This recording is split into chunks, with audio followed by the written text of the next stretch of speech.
Reporting from Arkham Asylum, this is Gotham Rogues. In this video we take a look at Clayface's first appearance.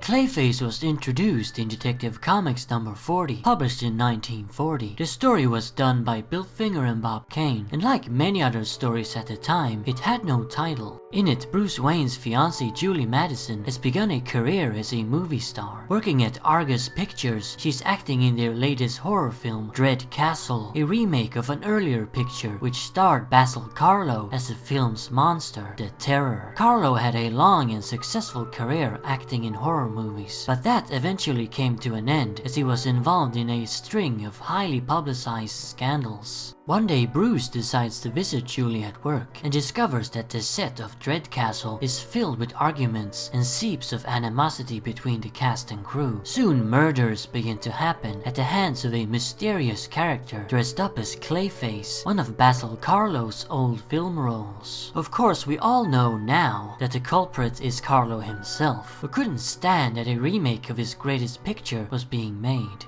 I just had to make this video now, as this story narrowly missed inclusion in my top 5 best Clayface stories video. It's an excellent gothic detective horror story that actually would have been perfect as a movie. You didn't even really need Batman in it. Any cop or whatever could have filled his role, and you would have had an awesome slasher movie. Or better yet, you could have made Julie the protagonist. But beyond this setup and the dark, airy mood of the comic, what puts it apart from other Golden Age Batman stories is the portrayal of the villain. Besides being a perfect slasher monster, Basil Karlo is far more layered and complex than most other rogues were at the time. A lot of them simply wanted either money or power, and had very little depth to speak of. Karlo, on the other hand, is after something infinitely more interesting, namely to have his legacy preserved. He can't stand the fact that another terror is going to be remembered instead of him. In Karlo's mind, he is the Terror, and no one is allowed to take that away from him. The fact that he's a has-been and no longer gets any new roles just makes it all the more important to him. Basil has no future, only the memories of his old movies, but now he's about to be cheated out of that as well. I mean, he is completely crazy, but if you try to see things through his eyes, you kind of get him. He does wrong, but you understand why he does it. That's far more compelling than a villain who's just after some bag of jewels. Basil was also a method actor and took his job very seriously, unfortunately allowing himself to completely disappear into his roles. This explains why he goes as far as he does. A normal person wouldn't have gone on a murder spree despite going through the same things as Karlo does in this comic. He had basically let his movie roles drive him insane, causing him to think more like Clayface or the Terror than himself.